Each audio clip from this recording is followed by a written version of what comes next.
खुलुमबाय आं सिबिरानि ब्रह्म गोजोन फुंबिलिनि बयनिसिमबो गाहाम हामलायनायखौ जासिहरनाय थाबाय आसा खालामो नोंथांमोना गासिबो मोजाङैनो दङ नोंथांमोननि थाखाय आं गोदान मोनसे भिडिअ लानानै फैबावबाय अन्नानै भिडिअखौ जोबजासिम नायलांदो बिटिआरआव मैदेरनि उदखार अदालगुरि माजबादाव मैदेरनि गाग्लोबनायजों दुखुनांथावै सानै बिसि आरो फिसायनि जिउ खहा जादों फिसायनि मुङा सुमेश्वर गयारी 77 बोसोर बैसोनि आरो बिसिनि मुङा बय गयारी बिथाङा 67 बोसोर बैसोनिमोन आसाम अरुणाचल प्रदेश सिमा माजबाद थानानि सिङाव थानाय सनालि पारायाव जादों बे जाथाया फोरमायथिनाय बायदिब्ला हरनि 2 रिंगासो समाव हाग्रानि मैदेरा फैनानै सुमेश्वर गयारी आरो बिथांनि बिसि बय गयारीनि औवाजों लुनाय न'खौ थेर बेथेर खालामफैदों मैदेरा आरो बिसि फिसाय सानैखौबो बुथारनानै गालांदों जाथायखौ लानानै ओनसोलनि सुबुंफ्रा दुखु मोननाय फोरमायथिदों अदालगुरिनि अनगायैबो तामुलपुरावबो मैदेरनि उदखार तामुलपुरनि सान्तिपुर आरो खैरानि बायदि गामिफ्राव फ्राय सानफ्रामबो मैदेरनि उदखार सान्तिपुरनि गीता बर'नि न'आवबो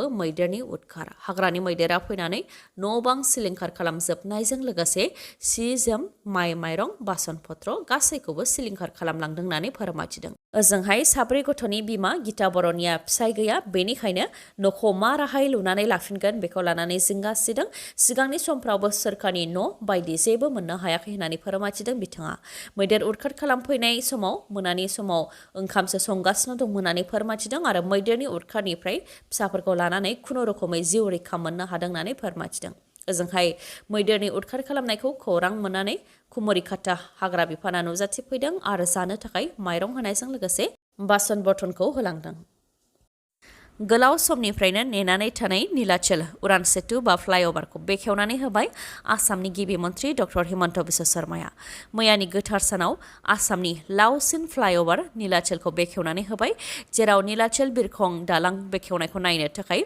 होंगो दोंगो सुबुंनि थुबुर जानायखौ नुनो मोननाय जादों नीलाचल बिरखं दालां बेखेवनो मोननानै गोजोननाय मोननायखौ फोरमायथिदों आसामनि गिबि मन्त्रि डक्टर हिमन्त बिश्व शर्मा बिथाङा लोगोसे मालिगावनि थागिबि पान्डुनि थागिबि आरो गुवाहाटीनि थागिबिफोरनिसिम कंग्रेचुलेशन्स जासिहरदों 35 दाननि गेजेरावनो 2.63 किल'मिटार जानथाइनि बे नीलाचल बिरखं दालांखौ लुनाय जादों होननानै फोरमायथिदों आरो बेखौ 420 कौटि रांजों लुनाय जादों जेराव 18,000 metric ton cement 20,000 cubic metre बाला 7,530 metric ton steel 9,930 structural steel 31,200 cubic metre गुबुन गुबुन मुवा बेसाद बायनाय जादों होननानै फोरमायथिदों डक्टर हिमन्त बिश्व शर्माया आरो बे दालाङा मालिगाव चारियालिनिफ्राय जागायजेननानै कामाख्या गेट जानानै पान्डुघाट लामासिम गासै 2.63 किल'मिटार जानथाइनि जाय आसामनि मादावनो लावसिन बिरखं दालां होननानै फोरमायथिदों बेखौ आबुं महर होनायनि थाखाय गासैबो कम्पानि जायफोर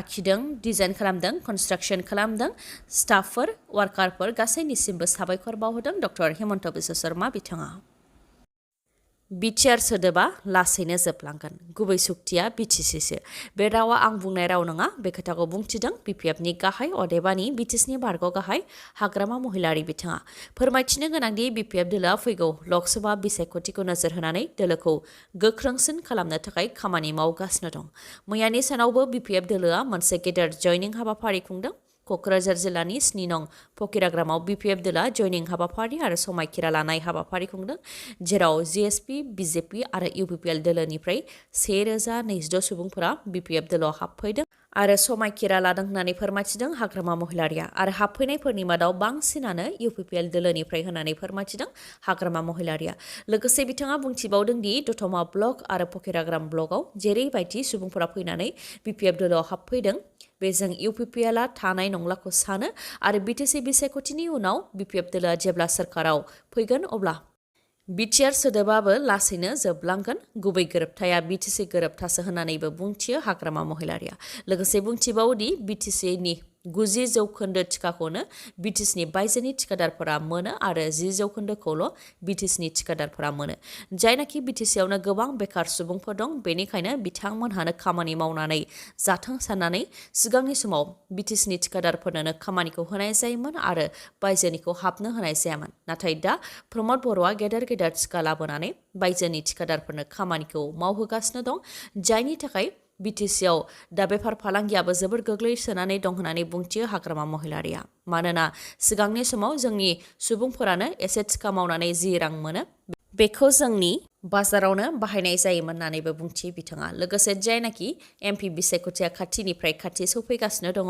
एमपि बिसायख'थिनि थाखाय बिजाथिखौ बिसायख'थिनि 3 दान सिगां फोसावनानै होगोन होननानै बुंथियो बिथाङा आरो बिपिएफ दोलोआ हारसिङैनो गेलेगोन होननानैबो रोखा खालामो हाग्रामा महिलारिया। बेनि अनगायैबो इउपिपिएलनि दैदेनगिरि राजु नार्जारिया हाग्रामा महिलारिनि सायाव माखासे खोथा बुंनायनि सायाव फिननाय होनायनिफ्राय गोजानाव थायो हाग्रामा महिलारिया। मानसिया मोजां मोनब्ला बेनि खोथा रायज्लायगौमोन होननानै बुंथियो हाग्रामा महिलारिया। 23 आगस्टआव क'क्राझारनि सोरखारि कलेजाव बेसेन नाङै सावस्रि नायसंनाय गेदेर हाबाफारि खुंनायनि उनाव मैया उदालगुरिनि कलेजावबो खुंदों। सोरखारि आयुर्वेदिक कलेज गुवाहाटी, आयुष मन्त्रालय, एबसु आरो बिटिआर सोरखारनि बानजायनायाव बेसेन नाङै सावस्रि नायसंनाय आरो सुबुं सांग्रांथि हाबाफारि खुंदों। फुंनि समाव बिष्णु राभा ख्रिस्टि संघ भवनाव एबसुनि मावथिफोर आरो फरायसाफोर गासै 400नि गोबाङा योगा खालामनायनि हाबाफारि खुंदों आरो योगा खालामनायनि गेजेरजों देहा खर' गासैखौबो राफोद बा फिट खालामनाय जादों होननानै फोरमायथिदों दिपेन बर'आ। उनाव 10 रिंगानिफ्राय देहा नायसंनाय हाबाफारि खुंदों, जेराव 70 डक्टर आरो नार्सफोरा बाहागो लादों आरो 3500नि गोबां रायजो राजा बेरामिफोरा बाहागो लाफैदों होननानै फोरमायथिदों दिपेन बर'आ। बे बेसेन नाङै देहा नायसंनायाव ब्लाड टेस्ट, ब्लाड प्रेसारनि टेस्ट आरो सुगार टेस्ट बायदि खालामनायनि हाबाफारि लानाय जादों।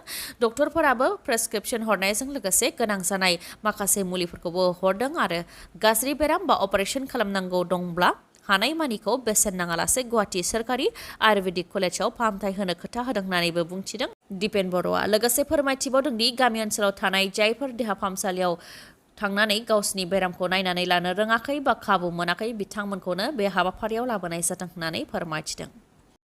दुखुनि खौरां, धेमाजि जिल्लानि बर' थुनलाइ आफादनि बारग' आफादगिरि सुबेसर औवारिया बे बुहुमाव आरो गैलिया। बिथाङा डिब्रुगड़ सोरखारि देहा फाहामसालियाव जोबथा हां लाबाय।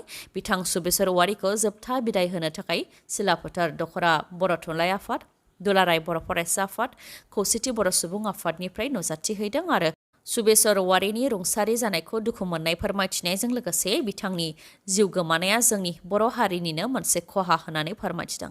बिथाङा 1960 मायथाइनिफ्रायनो सिलाफोथाराव आलाय सिलाय रायजो जानांनाय बर'फोरखौ खौसेथि खालामनायनि सोमोन्दै साननानै खामानिखौ मावबोदोंमोन आरो बिथाङा उनाव 6 बोसोर बर' थुनलाइ आफादनि बिबान लानानै बर' हारिनि थाखाय गोबां हाबा मावदोंमोन होननानै फोरमायथिदों। बेनिखायनो बिथांनि जिउ गोमानाया जोंनि बर' हारिनि मोनसे गेदेर खहा होननानै फोरमायथिदों।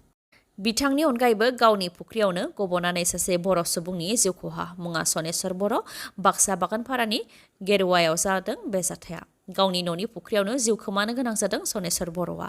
फोरमायथिनाय बायदिब्ला न'आव सनेस्वर बर'खौ नुयैलाय गोबां नागिरनाय जादोंमोन, नाथाय मोननो हायाखैमोन। उनाव फुख्रिनि साखाथियाव गामसा बायदि नुनो मोननायलाय गामिनि रायजो राजाफोरनो मिथिहोनानै फुख्रियाव नागिरनाय जादोंमोन। बेयावनो सनेस्वर बर'नि गोथै देहाखौ फुख्रिनिफ्राय मोननो हादों होननानै फोरमायथिदों। उनाव बिथांनि गोथै देहाखौ पस्टमर्टेमनि थाखाय मुसलपुरनि देहा फाहामसालियाव दैथायहरनाय जादों। इउपिपिएल दोलोखौ गामि गामि हाबनो होआखै, मिटिं खुंनो होआखै आरो रायजो राजाफ्रा होखारहरदों। बे गोख्रों फिनजाथायखौ होदों बिपिएफ दोलोआव गोदानै हाबफैनाय कास्टम बसुमतारिया। फोरमायथिनो गोनांदि क'क्राझार लकसभा बिसायख'थियाव बिपिएफ दोलोआ इउपिपिएलखौ मदद होबाय आरो दरं उदालगुरि लकसभा बियाबाव बिपिएफआ बिजेपिखौ मदद होगोन। बेनिखायनो इउपिपिएलआ दा बिपिएफखौ लानानै बिसायख'थि गेलेसिगोन। बेखौ लानानै थांखि लानाय जाखाबाय आरो बे मिथिङाव आंबो दंमोन होननानै दाबि खालामदोंमोन इएम राकेश ब्रह्मआ। नाथाय इएम राकेश ब्रह्मनि बे बुंनाय रावा नंखाय होननानै गोख्रों रावजों फिननाय होदों कास्टम बसुमतारिया। बिथाङा बुंथिदों दि 2024 मायथाइनि लकसभा बिसायख'थियाव इउपिपिएल दोलोआ जेनगोना रोखा।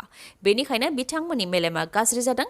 बिसायख'थिनि समाव इउपिपिएलनि इएमफोरजों लोगोसे प्रमद बर'आ सोलायनायनि मुङाव जि स्ल'गान होदोंमोन बेफोरनि मोनसेबो खामानिखौ मावनो हायाखै बिथांमोनहा, जायनि थाखाय गामि गामि हाबनो हायाखै, मिटिं खुंनो हायाखै आरो रायजो राजाफोरजों होखारहरजादों। बेनिखायनो बिथांमोनहा न'आव थानानैनो आरो अफिसनिफ्रायनो खौरांगिरि मेल खुंनानै जानला मोनला खोथा बुंगासिनो दं होननानै बुंथियो कास्टम बसुमतारिया। लोगोसे बुंथिबावदि इउपिपिएल सोरखार फैनायनि उनाव फरायसाफोर, फोरोंगिरिफोर, आबादारिफोर, मेलेमजिबिफोर आरो गुबुन गुबुन हारिफोराबो रावबो गोजोन गैया। जायनाखि बिपिएफ दोलोआ आदिबासि सेल, गरखा सेल, नाथ योगी, बेंगलि सेल आरो गुबुन गुबुन हारिनि सेल दानानै होदों, बेनि दैदेनगिरि बिथांमोनहाबो फोरमायथिदों दि गुबुन गुबुन हारिनि सुबुंफोराबो गोजोननाय गैया होननानै बुंथियो कास्टम बसुमतारिया। बेनिखायनो 2024 मायथाइनि लकसभा बिसायख'थि आरो 2025 मायथाइनि बिटिसि बिसायख'थियाव इउपिपिएल दोला जेनगोन रोखा होननानै बुंथियो कास्टम बसुमतारिया। माखासे सान सिरि थानायनि उनाव मणिपुराव फिन गुलि गावनाय जाथायाव गासै सानैनि जिउ खहा जादों आरो सास्निया जोखोम जादों। बिष्णुपुर आरो चुराचान्दपुर जिल्लानि सिमायाव जादों बे गावलायलायनाय जाथाया। मणिपुर रायजोआव कुकी आरो मेथि मोननै हारिनि गेजेराव गोलाव समनिफ्रायनो दाङाबाजि जाबोदों, जायनि थाखाय बेफार फालांगि हाथाइ बाजारफोरा बन्द जानायजों लोगोसे जिउ रैखाथिनि थाखाय गाव गावनि न' बां गारनानै खारनांनाय आरो आबाद फोथाराव आबाद मावहैनायनिफ्रायबो गोजानाव थानांदोंमोन। नाथाय आबाद मावालासे माखौ जानो साननानै माखासे सुबुंफ्रा आबाद फोथाराव ओंखारलांदोंमोन। बेयावनो आबाद मावफुबाय थानायनि गेजेरावनो गुबुन हारिनि सुबुङा फैनानै गुलि गावग्रोफैदों। उनाव गामिनि हाथियार लानाय भलन्टियारफोराबो गावसोरनि गामिखौ आरो गावसोरनि हारिनि सुबुंफोरखौ रैखाथि होनो थाखाय गुलिनि फिननायखौ होफिनदों, जायजों मोननै हारिनि गेजेराव गुलि गावलायनाय जाथाय जादों आरो बे जाथायाव सानैनि जिउ खहा जादों आरो सास्निया जोखोम जादों। जिउ खहा जानायफोरनि मादाव सासे भलन्टियार आरो गुबुन सासेया आबादारि। बिथांमोनहा देहा फाहामसालियाव जोबथा हां लाहैदों।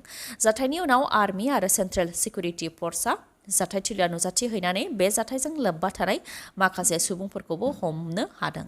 फोरमायथिनो गोनांदि पुलिस, आर्मि आरो सिकिउरिटि फर्सआ गोबां गामि ओनसोलफोरनिफ्राय हाथियार लाग्रा सुबुंफोरखौ हमनायजों लोगोसे हाथियारफोरखौबो जब्द खालामबोदों। नाथाय मणिपुर रायजोआव दावराव जानाया जोबनानै थाङाखै।